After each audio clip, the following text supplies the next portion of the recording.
Warriors of price action and guardians of fundamentals, welcome to Retail Recon. On today's option series mission, we deliver on the promise from episode 7. We're covering covered calls, the strategy that turns your stock holdings into premium generating assets. The objective is simple: understand when to use covered calls, how the profit and loss works, and the trade-offs so you don't cap your winners by accident. So gear up and let's go to work. If you remember from episodes 6 and 7, you can buy or sell a call option. A covered call is a short call, an option strategy where you sell a call on stock you already own. It combines stock ownership with selling a call option against those shares. It can be done against your portfolio, that is shares you owned for a long time, or it can be done as a buy right. You buy the shares and sell the call immediately after. In simple terms, you sell someone the right to buy, and if you get assigned or the option is exercised, you deliver the shares you already own. If the buyer has the right to buy, you, as the seller, have the obligation to sell. Because you already own the shares, your obligation is covered. First point about selling covered calls. You must be okay with parting with your shares if the trade doesn't go your way. That is called assignment. Since you are the seller or writer of the call, you need to deliver on your obligation. That is, in most cases, done automatically at expiration if your call is in the money. Short call is in the money if the price is above the strike. Keep in mind, if your call is deep in the money, and particularly if there is an ex-dividend date approaching, you may risk early assignment. What that means, your shares will be sold at the strike price before the expiration date. Personally, since I use the account for trading purposes and have no long-term holdings, getting assigned is the framework I operate in. I collect the premium and the difference in price from the average purchase price and the strike price where the stock gets called away. More about that when we go through the study case. Quick contrast: if you are selling the call without owning the stock, that is called a naked call. That can be extremely risky because if the trade doesn't go your way, you will have to cover your obligation by buying the shares at then current market price. You buy at market to deliver at strike. Unless you are a seasoned professional, avoid naked calls entirely, as they might blow your account extremely fast. There are ways to mitigate that risk by opening a vertical spread, but more about that in later episodes. Let's go back to our topic and walk through a simple example. Assume you already own 100 shares of, for example, Philips 66 and you sell one call option against them. Since you are the seller, you receive the premium upfront in the amount of the bid times 100. Now you have two basic outcomes. Best case if you want to trade options alone. Stock stays below the strike. The call expires worthless. Selling a call is a bearish to neutral setup. Since you have the obligation to deliver shares, you want the price to stay below the strike. From the perspective of the buyer of your call, they are better off buying the shares on the open market at a lower price than from you at the higher strike. For that reason, the call you sold is worthless. Your end scenario: you keep the premium and you keep your shares. Trade-off case: stock rises above the strike. Apply the same logic in reverse and you see why the call you sold will be exercised. The buyer of your call can buy the shares cheaper from you than in the market. Your end scenario: you sell the shares at the strike, receive the payment for the shares, and keep the premium. The downside is that you miss out on any further rise in the share price above the strike. As mentioned, this is my preferred scenario as I intend to collect on the rise in stock price and the premium. Key point: this is mildly bullish to neutral. It is perfect when you're happy owning the stock but willing to sell at a target price while collecting income. Or when you are ready to close a winner and want extra premium on top of the share gains.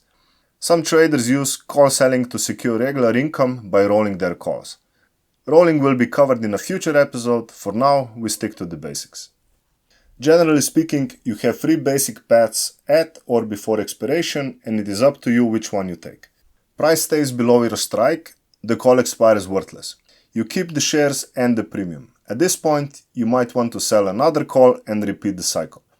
If the situation works for you, you might even consider closing your existing call and leave some premium on the table and sell another call on the same shares. Price moves above your strike and you're okay selling the shares at the strike. You realize the profit on the stock, kept at the strike, and keep the premium. Assumption is your average stock price is lower than the strike and you sold an out-of-the-money call. Price moves above your strike, but you want to keep the shares. In that case, you buy back the call option. Your result on the option is the difference between the premium you received and the premium you paid to buy it back. But you get to keep your shares. There are more advanced ways to manage and continue the trade, but you have to know how to walk before you can run, so let's master the fundamentals first. Now, let's walk through a study case. You bought 100 shares of PCX at 130 and the stock is currently trading at 137.70. You are sitting on about 770 of unrealized profit on the shares. Do note, everything discussed here excludes taxes and fees. Always factor those into your real trades. You are looking at an option with a strike at 140 and a current bid of 4.20. Your initial steps. Check the intrinsic value and time premium for the option. With stock at 137.70 and a 140 strike, the option is out of the money, so intrinsic value is 0 and the full 4.20 is time premium. That tells you this option is carrying a lot of time value. We will skip the Greeks for now, but what I tend to look when trading covered calls are delta and the implied volatility. Think about your break-even for buying back the call. At expiration, once all time value is gone, the option will only have intrinsic value. If the stock is at 144.20, intrinsic value is 4.20, which is exactly what you collected. If you buy back the call at that point for 4.20, you are at 0 on the option leg. Next, you decide the risk is acceptable and you sell the 140 strike call, receiving $420 in premium. Your starting situation is about 770 of unrealized profit on the stock plus 420 of option premium received. A total of $1,190 on paper. From a capital perspective, you deployed $13,000 of your own capital to purchase the shares and you brought in 420 of premium. Now, 3 simple scenarios at expiration. Stock at 135. The call expires worthless as the buyer can buy cheaper on the open market than at your 140 strike. Your end result is, you now have 500 of unrealized profit on the shares, drop in price from 140 to 135, multiplied by 100. You keep the full 420 premium, which gives you a combined profit of $920. You continue holding the shares on your initial 30,000 capital, that is roughly a 7% return. Stock at 141. Your call is now in the money. The strike is below the current price and has value to the buyer since they can buy cheaper at the strike than in the market, so you are likely to be called away. If you let assignment happen, you sell your shares for $14,000, which is $1,000 of profit on the stock. That is the maximum you can make on the stock in this covered call trade. Your sale price is capped at the strike. You will miss on any future gains in the stock. On the option, at expiration, intrinsic value is 1.0, so if you choose to close by buying back the option instead of parting with the shares, you would pay about 100, keeping 320 net from the original 420. If you are willing to part with the shares and let the option expire, your overall profit is 1,420, 1,000 in stock plus 420 of received premium. That is about a 10% return. Compare that to the previous example where price stayed below the strike. You earned roughly 3% more with the covered call because price finished near the strike. This shows an important point. In theory, covered calls achieve maximum profit at the strike or slightly above as you max out the stock gain to the strike and keep the whole premium.